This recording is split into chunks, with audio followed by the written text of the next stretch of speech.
Assalamualaikum warahmatullahi wabarakatuh. Perkenalkan, nama saya Irfan Setiawan Krismantara dari Hukum Tata Negara semester 8. Di sini saya akan mengerjakan tugas ke-11 dari Bapak Hervin Yoki Pradika dengan mata kuliah Filsafat Hukum Islam yang berjudul yaitu Kaidah-Kaidah Hukum Islam. Yang pertama, prinsip dalam hukum Islam. Kata prinsip berarti asas, yakni kebenaran yang menjadi pokok dasar orang berpikir, bertindak, dan sebagainya. Adapun yang dimaksud dengan prinsip-prinsip hukum Islam ialah cita-cita yang menjadi pokok dasar dan landasan atau tumpuan hukum Islam. Adapun prinsip-prinsip dalam hukum Islam itu antara lain, yang pertama, meniadakan kesempitan dan kesukaran. Contoh, yang pertama, orang yang sedang berpergian, sakit, dan dalam keadaan hamil atau menyusui boleh tidak berpuasa. Yang kedua, orang yang tidak kuat berdiri untuk mendirikan sholat, maka ia boleh melakukan dengan duduk. Nah, yang selanjutnya yaitu sedikit pembebanan. Prinsipan ini mengisyaratkan bahwa pembebanan syariat atas manusia memang ada, akan tetapi syarat yang diturunkan atau dibebankan itu diterima apa adanya tanpa mempersalahkan atau mempertanyakan yang dapat menimbulkan kesukaran dan pemberatan atas pundak mukallaf terhadap kewajiban agama yang diembannya. Prinsip ini dilandasi oleh firman Allah dalam surat Al-Maidah ayat 101. Ayat tersebut menginstruksikan kepada manusia agar dapat menahan diri daripada mempertanyakan masalah yang tidak ada ketetapan hukumnya. Misalnya pada waktu peraturan perundang-undangan belum diketahui, dan agar permasalahannya untuk sementara dibiarkan dan kemauan permasalahan itu dipecahkan melalui kaidah-kaidah umum demi memberikan kelonggaran pada manusia. Yang selanjutnya, bertahap dalam menetapkan hukum.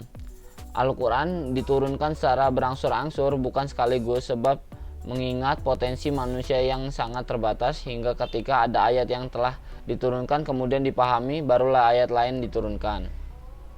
Selanjutnya, memerhatikan kemaslahatan manusia.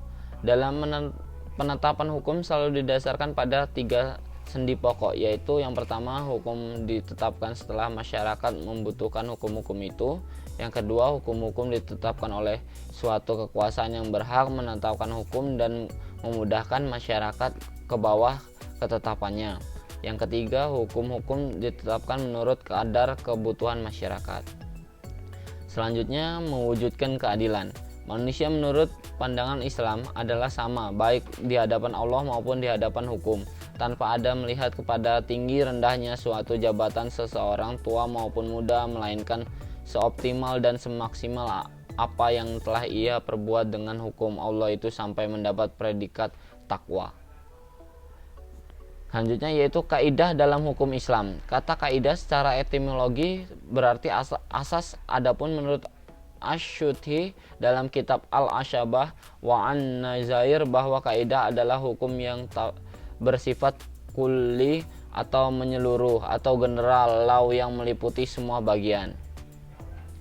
Macam-macam kaidah hukum Islam yaitu, yang pertama, kaidah asyariyah. Segala sesuatu atau perbuatan tergantung pada tujuannya. Adapun kebiasaan itu dapat ditetapkan sebagaimana hukum. Kemudaharatan itu harus dihilangkan. Yang sudah diyakini tidak dapat dihapus oleh keraguan-raguan. Kesukaran itu mendatangkan kemudahan. Yang kedua yaitu kaidah gairu asyiyah. Walaupun kedudukan bukan sebagai kaidah asyiyah, namun keberadaan tetap didudukan sebagai kaidah yang penting dalam hukum Islam, karena para fuqaha sepakat akan kehujuhan kaidah ini. Adapun kaidah-kaidah gairu asyiyah ini ada sebanyak 40 kaidah yang dapat kita ketahui dalam kitab Al-Ashibah wa An-Nazair karangan Imam Jalaluddin Abdurrahman bin Abi Bakar Al-Suyuti. Kemudian ditambahkan lagi dengan 68 kaidah yang terdapat dalam kitab Al-Majalatul Ahkamil Adiyah yang telah disempurnakan oleh Mustafa Ahmad Az-Zarqa. Tujuan hukum Islam.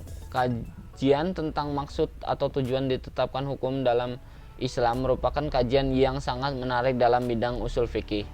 Al-Syatibi mengatakan bahwa doktrin maqasid asy-syariah adalah melanjutkan dan perkembangan dari konsep maslahah.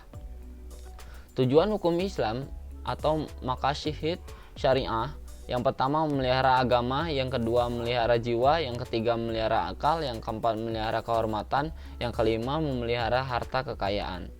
Sekian dari saya. Apabila ada salah kata, saya mohon maaf. Pada Allah saya mohon ampun. Wabillahi taufiq wal hidayah. Wassalamualaikum warahmatullahi wabarakatuh.